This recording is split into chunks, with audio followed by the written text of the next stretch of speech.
4380 jours. C'est la durée de vie moyenne d'un chien. 12 ans.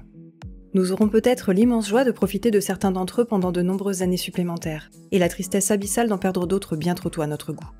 Alors puisque leur route à nos côtés sera forcément éphémère, ne perdons pas de temps avec des théories vaseuses et des idées reçues d'un autre âge sur ce qu'est réellement un chien. Je m'appelle Céline Errand. Je suis éducatrice et comportementaliste canin à mon compte depuis le 1er avril 2019. Par le biais de mon entreprise Aura, accompagnement du chien de famille, j'ai pour vocation à aider les particuliers à développer leur relation avec leurs chiens, à mieux les comprendre et à leur permettre d'avoir une place pleine et entière au sein du foyer. Dans ce podcast, j'aimerais rendre honneur à celle que j'étais à 17 ans, celle qui avait soif d'apprendre mais qui n'a eu à sa disposition que des conseils défaillants. Je vous propose donc ici des ressources gratuites, développées et nuancées, exprimées avec beaucoup de tendresse et une pointe d'humour, pour permettre à toute personne intéressée de mettre un pied dans l'éducation canine sans y laisser des plumes. Et puisque la carte ne fait pas le territoire, j'inviterai à mon micro des professionnels de tous horizons pour une vision pluridisciplinaire et en 3 dimensions de nos partenaires canins. Parce que 4380 jours seront toujours trop courts, utilisons-les à bon escient pour devenir les meilleurs amis de ceux qui le sont déjà pour nous.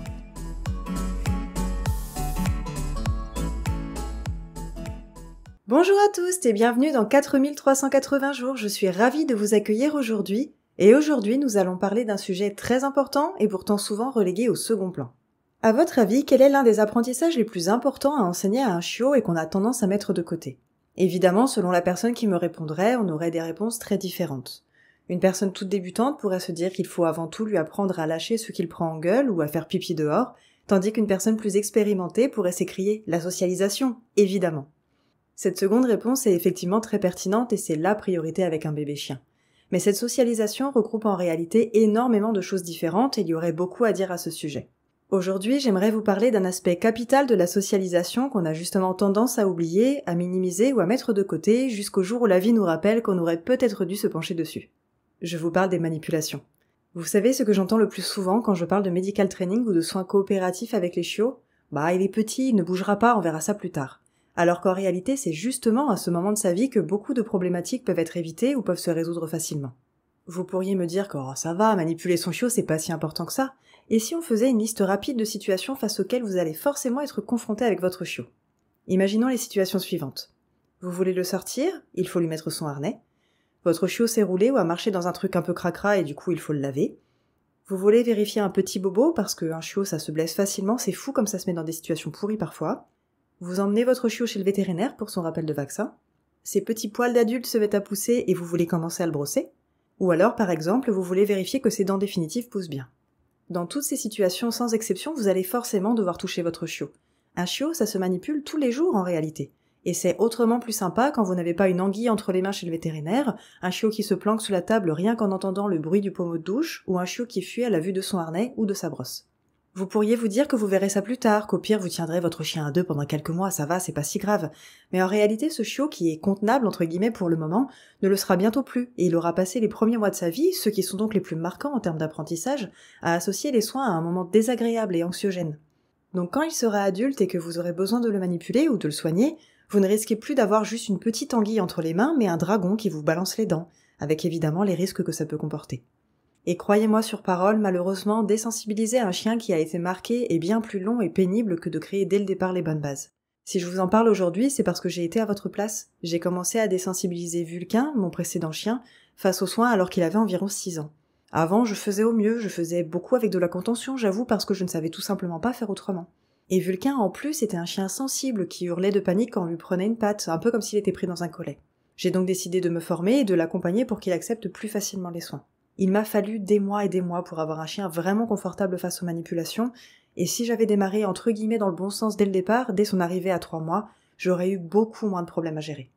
Et ça, j'en sais quelque chose, puisque c'est exactement ce que j'ai fait avec Rune, ma chienne qui a un peu plus d'1 an et demi à ce jour, et qui a un vrai bonheur à manipuler au quotidien. Mais ça, j'ai pu le faire justement parce que j'ai eu à ma disposition des ressources pour me former, que j'ai appris de mes erreurs et que j'ai fait preuve cette fois de proactivité en entraînant Rune face aux soins et aux manipulations dès ses premiers jours à la maison. Et cette association positive face aux soins, ces compétences qu'elle a développées, je sais qu'elles seront ancrées pour tout le reste de sa vie. Bon, il y aura probablement des hauts et des bas car les soins ne sont que rarement agréables, on va l'admettre, mais ces bases qui lui ont permis de devenir plus confiante et plus résiliente, je sais qu'elles seront solides sur la durée. C'est donc un choix précieux et avisé que de veiller à entraîner son chiot dès le départ, sans attendre que les problèmes nous arrivent au visage, à grands coups de dents parfois.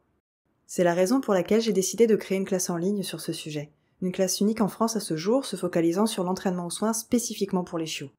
Une classe avec les bases incompressibles et beaucoup de pratiques où vous trouverez toutes les ressources essentielles pour manipuler, brosser, doucher votre chiot, mais aussi commencer à entretenir doucement ses griffes. Ce contenu est très pédagogique et se veut hyper accessible à toute personne qui souhaiterait apprendre. Vous n'avez besoin d'aucune compétence préalable, tout est inclus dedans.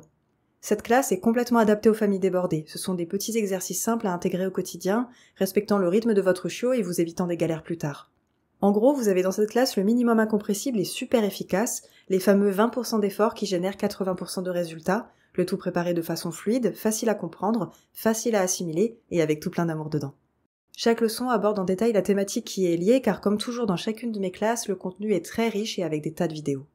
En supplément, j'ai eu le bonheur d'avoir les conseils de Carole Pelnard, toiletteuse qui a 10 ans d'expérience derrière elle, pour vous conseiller le matériel le plus adapté pour entretenir le poil de votre chiot et futur adulte. Et vous savez quoi ? Oui, parce que c'est pas tout, cette classe est mise à jour régulièrement, elle ne prend pas la poussière dans un coin de placard, loin de là. Par exemple, 3 nouvelles leçons ont été ajoutées aujourd'hui, l'une pour déterminer si l'on doit faire plutôt du medical training ou des soins coopératifs avec un chiot, la seconde pour enseigner à votre chiot à prendre des médicaments liquides, et la dernière pour vous aider à rendre les visites vétérinaires plus agréables. Ouais, pas une, pas deux, mais 3 nouvelles leçons complètes sur 3 toutes nouvelles thématiques sont apparues aujourd'hui.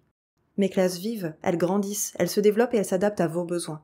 Et ces évolutions, bien entendu, elles sont accessibles qu'importe quand vous prenez la classe. Donc les personnes qui l'ont déjà acheté préalablement ont évidemment accès à ces nouveautés. Parce qu'en plus de tout ce que je viens de vous partager, mes classes sont accessibles tant que mon entreprise existera. Il n'y a pas de date limite, pas de pression. Vous suivez la classe quand vous voulez, à votre rythme. Alors si vous voulez découvrir cette classe géniale et en évolution permanente et en plus proposée à un prix tout doux, vous pouvez cliquer sur le lien en description de ce podcast ou vous rendre sur www.auraformation.fr, tout attaché au singulier, et cliquer sur classe en ligne. Vous trouverez immédiatement ma fameuse classe Entraînement aux soins pour bébé chien. Et si vous avez la moindre question à son sujet, n'hésitez surtout pas à m'envoyer un mail à contact@aura-education.fr ou en MP sur Facebook ou sur Instagram et je vous répondrai avec grand plaisir. Prenez soin de vous, prenez soin de vos chiens et enseignez à vos chiots à aimer ça dès le départ. Je vous jure que ça va tout changer dans votre quotidien. Des bisous sur vos truffes!